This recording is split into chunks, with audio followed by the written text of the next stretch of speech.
En tout cas, nous, on est très ravis de commencer ce talk cet après-midi avec toi, Oriane, et surtout avec ce magnifique livre, Les ruines circulaires, dont on va avoir le plaisir de découvrir et de converser avec toi tout de suite. Et donc, on va commencer directement dans le vif du sujet, comme on a 20 minutes ensemble pour vraiment partager cette expérience. Et donc, du coup, on va démarrer comment, en fait, tu as démarré ce projet de photo. Les ruines circulaires donc, ont démarré d'un empêchement, puisque en 2019, je venais de finir un travail dans les Balkans, à Sarajevo, et j'ai voulu rejoindre la ville de Damas, où j'avais vécu en fait, pendant une dizaine d'années, où j'avais travaillé, et que j'avais quitté le premier mois de la guerre en Syrie. Voilà, donc j'ai voulu rejoindre Damas en passant par Beyrouth et en suivant l'ancienne ligne de chemin de fer qui reliait Beyrouth à Damas, qui n'existe plus, qui a été détruite pendant la guerre civile. J'y ai tenu un journal de bord où on voit vraiment 100 ans de l'histoire du pays en la suivant à pied. Et quand j'ai voulu passer la frontière, je n'ai pas pu la passer. C'était interdit, on m'a empêché. Donc je suis restée au Liban, voilà, dans un constat des événements, de recommencement des choses, et avec une volonté de poursuivre mes recherches autour de la contre-information, d'une nouvelle façon de traiter l'actualité, et de remonter jusqu'à l'origine du désastre, qui dans ce projet, j'ai identifié comme étant le mur de séparation de Kfar Kila, à la frontière sud. Et ce qui est intéressant en fait dans les ruines circulaires, c'est que tu nous emmènes dans un sud de Liban contemporain et que tu as surnommé Nabil. Pourquoi ? Quand j'ai commencé ce voyage, je ne voulais pas faire un reportage géopolitique sur la situation géopolitique libanaise. Je voulais raconter une autre histoire qui était plus universelle, celle des murs de séparation, qui est endémique à l'histoire de l'humanité. Ce qui se passe au sud Liban, c'est ce qu'on peut retrouver à la frontière Mexique-États-Unis ou au mur de Berlin. Donc je voulais raconter cette dimension-là. Et donc j'ai commencé à retourner les choses pour un peu les désancrer d'une forme de réalité immédiate. Donc Liban est devenu Nabil, c'est Liban à l'envers. J'ai commencé à retourner les cartes, les points cardinaux, le sens de l'écriture, puisque en arabe on écrit dans le sens contraire dans latin. Et j'ai fini par retourner mes propres pellicules. Donc j'ai photographié sur le verso de mes négatifs. D'accord. Et du coup, quels sont les éléments déclencheurs qui t'a poussé vraiment à traiter sur le thème de la violence et d'occupation et d'exil forcé dans ton travail photographique ? Le Liban et le Sud-Liban étaient un territoire que je connaissais bien par mes années passées là-bas. Il y avait une volonté. Quand je suis arrivée en plus en 2019, le pays était toujours officiellement en guerre, mais c'était un conflit qui n'était plus couvert par les médias. C'était un conflit larvé qui était beaucoup moins spectaculaire. Pourtant, des roquettes pleuvaient tous les jours de part et d'autre, mais ça intéressait plus grand monde. Donc moi, c'était une question très importante dans mon travail, notamment la remise en mouvement du public, de réengager le public dans un conflit, dans une histoire, dans sa propre histoire. Donc j'avais vraiment cette volonté de poursuivre cette démarche, de savoir comment raconter l'actualité différemment, comment réengager le public dans cette actualité sans nourrir ses propres traumas ou son propre désintérêt. Voilà, comment raconter tout ça pour créer un mouvement. Et est-ce que tu peux nous parler un peu de la technique en fait que tu as utilisée en fait sur certaines en fait des photos qu'on voit actuellement? Alors les photos ont été prises donc au départ sur pellicule renversée, ouais. Et ensuite au tirage, le geste s'est achevé par une solarisation qui a été faite en noir et blanc et en couleur. La solarisation, je trouvais que c'était quelque chose d'intéressant, puisqu'au départ, c'est un désastre de laborantin. Donc ça allait bien quand même dans ma thématique. Et surtout, ça me permettait de mettre en forme ce que je recherchais, c'est-à-dire à faire apparaître les contours secondaires de l'histoire. Je voulais faire, j'ai changé le cours des événements exprès, j'ai changé le sens des choses exprès pour qu'on arrive chacun à faire un pas de côté, essayer de voir les choses différemment et de les interroger.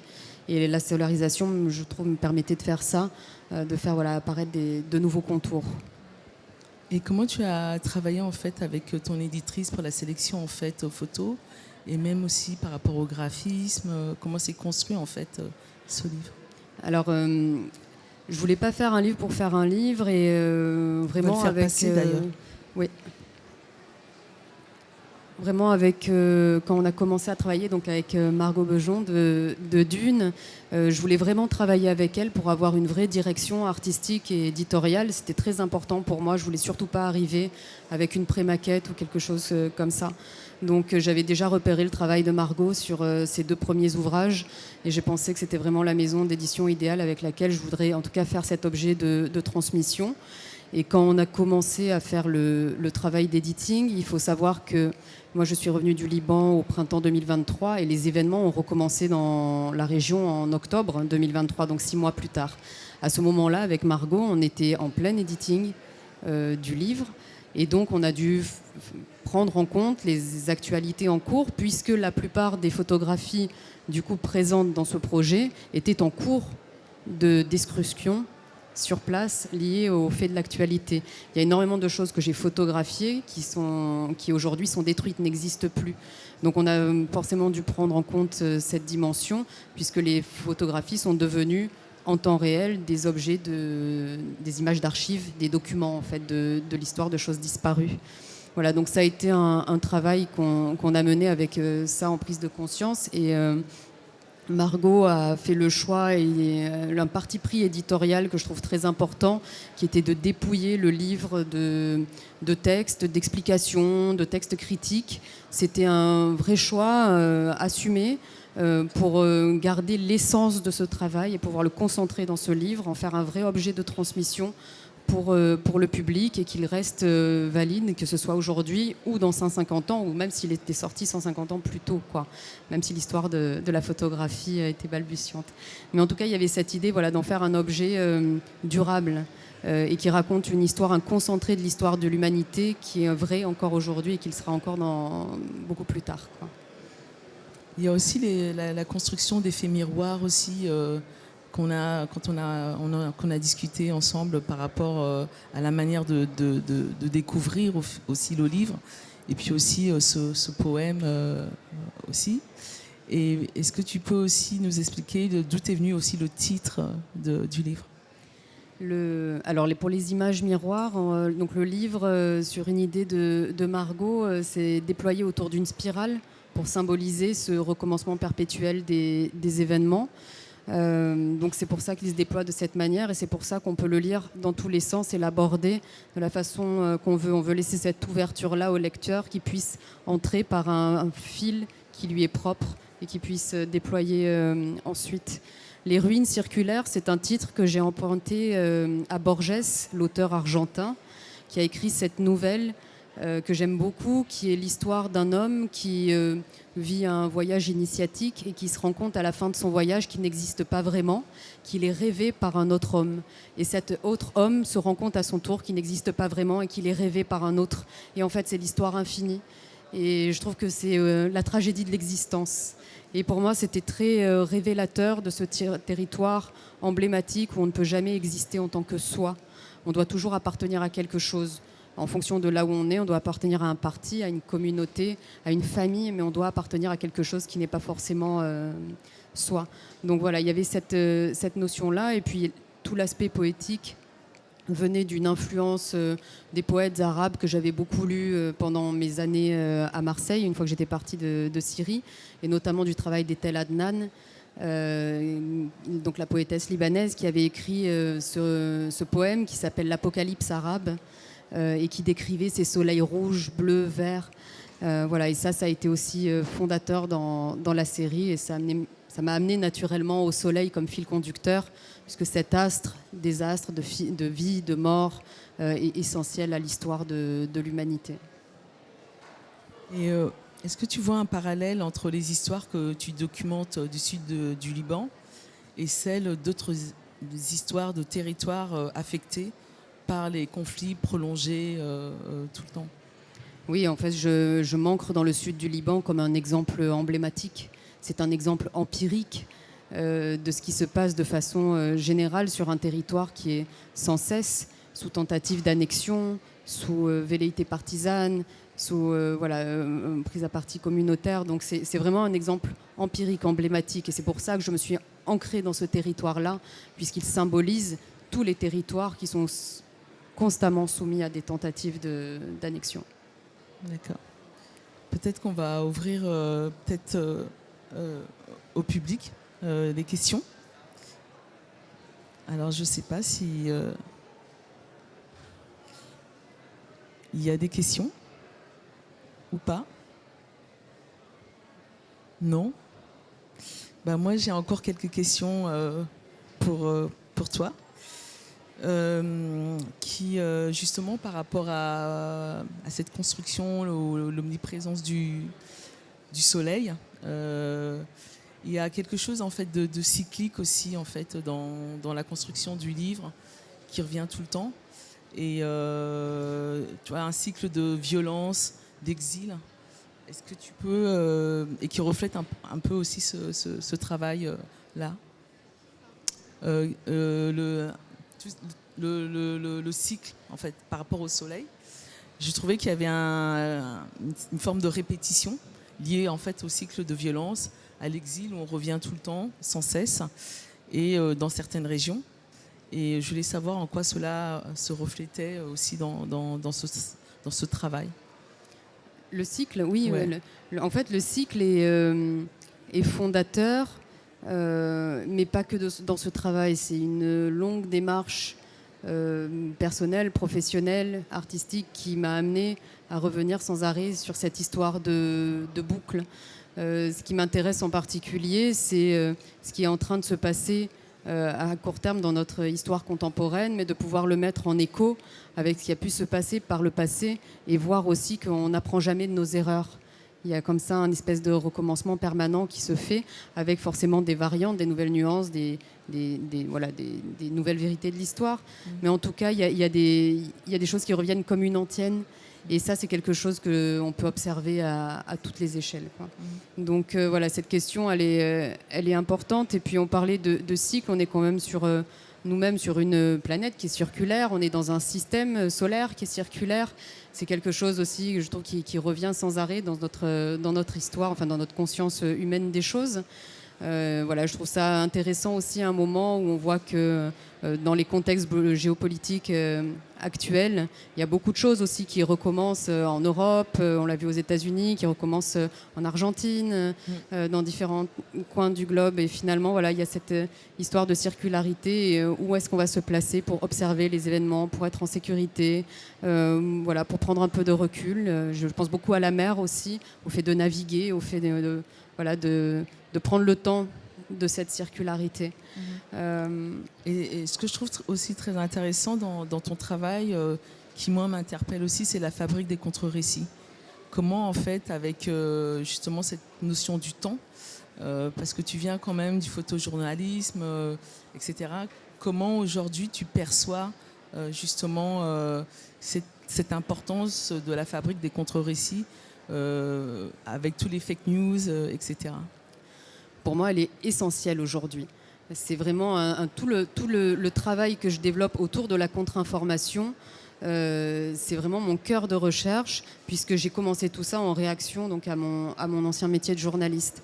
Mais j'ai vu la dégradation du monde de la presse et j'ai vu comment petit à petit, la presse est devenue massivement une presse d'opinion. Et on ne parle pas d'une presse d'opinion qui avait un certain niveau après-guerre et qui était en réaction à quelque chose. Là, on est dans une presse d'opinion qui est relativement de bas étage, où en fait, c'est l'avis. C'est même pas une opinion, c'est un avis personnel qui est sans arrêt mis sur la table, etc. Donc on est aujourd'hui dans cette presse-là, ce qui fait que la contre-information, elle-même, a déplacé son propre curseur, puisque si elle venait comme une vérité alternative éventuellement à l'information mainstream, aujourd'hui la contre-information devient le canal principal de l'information tout court, quoi, en réaction. Donc je trouve ça assez intéressant, puisque c'est quelque chose dont aujourd'hui le monde de la presse ne s'empare pas. Oui. Aussi pour des raisons, j'imagine, économiques, qui font qu'ils n'arrivent pas à changer leur fonctionnement en interne. Mais en tout cas, de la part du monde de la presse, il n'y a aucune remise en question profonde de comment on exerce ce métier, comment on le diffuse et par quels canaux, etc. Voilà. Donc la contre-information, elle est essentielle, puisqu'on voit que quand on fait de la contre-information, comme dans les ruines circulaires, finalement, on peut arriver assez justement à comprendre ce qu'il va se passer à court, moyen terme. Et c'est pas de la voyance, en fait, c'est de l'observation de terrain, c'est une nouvelle méthode d'approche, c'est pouvoir se remettre en question, pouvoir faire des pas de côté. Et c'est ça aussi, et je suis absolument convaincue qu'aujourd'hui, la nécessité absolue, c'est de réengager le public, encore une fois, ou le lecteur, avec sa propre histoire. Et pour ça, il faut trouver de nouveaux chemins, voilà, de nouvelles voies à ouvrir pour aller le toucher dans des endroits auxquels il ne s'attend pas. Voilà. Oui, on a une question. Bonjour, au fait, je suis arrivée un tout petit peu en retard et ma question est, ce travail représente combien de temps, combien d'années de photos ou pas d'années? J'ai commencé en 2019, j'ai fini au printemps 2023 sur le terrain et j'ai fait à peu près 6 voyages sur place. Ça s'est fait en plusieurs étapes. Oui. Avant et après l'explosion du port de Beyrouth, pendant la révolution, avant l'explosion du port de Beyrouth, etc. Donc j'ai eu un suivi des événements sur ces 4 dernières années. Oui, et au fait, ce que je remarque, c'est vraiment très beau. Je suis contente d'avoir entendu l'histoire de tout ça et votre vision. Et j'ai remarqué les différentes techniques avec la couleur, les images négatives. Et est-ce que vous avez un commentaire un peu sur ça, ce choix et... Sur la technique, oui, je disais... Sur les couleurs, oui. En fait, j'ai retourné mes pellicules dans mon boîtier puisque j'avais entamé un processus de renversement, de retournement des choses, des mots, des cartes, etc. Donc j'ai retourné mes propres pellicules. Donc j'ai photographié sur le verso, ce qui me permettait en plus d'aller chercher dans ces teintes rouge, orange, jaune qui sont liées au soleil, qui était mon fil conducteur lié à l'apocalypse arabe, etc. Donc en fait, voilà, c'est vraiment le fond qui a entièrement déterminé la forme esthétique. Et la forme esthétique est entièrement justifiée justement par ces éléments de fond. Voilà, il n'y a pas eu une volonté d'esthétisation de l'image qui était en dehors de mon axe de recherche principal. Quoi. D'accord. Merci. Merci beaucoup. Et il y a une question? Non, c'est pas une question. Je te remercie parce que c'est la photographie. Elle a vraiment ce rôle-là aujourd'hui. Elle a toujours eu ce rôle-là. En tout cas, moi, c'est comme ça que je la considère.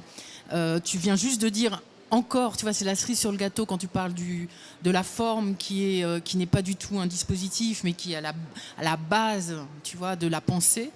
Et ça me fait plaisir parce que quand tu dis qu'il faut reconstruire, nous en tant que photographes, je pense c'est vraiment notre rôle et notre engagement d'aujourd'hui. Et voilà, je te remercie parce que on a grandi le cercle. Et je t'avais déjà entendu parler de ton travail il y a quelques semaines, mais voilà, j'ai l'impression de résonances qui sont vraiment très importantes. Merci beaucoup. Merci. Alors moi j'ai une dernière question avant qu'on ferme cette discussion. Par rapport à tes projets futurs, est-ce que tu peux nous en dire un petit peu plus sur c'est quoi les prochaines recherches? D'un côté, les ruines circulaires, je suis partie en Argentine au mois d'avril dernier.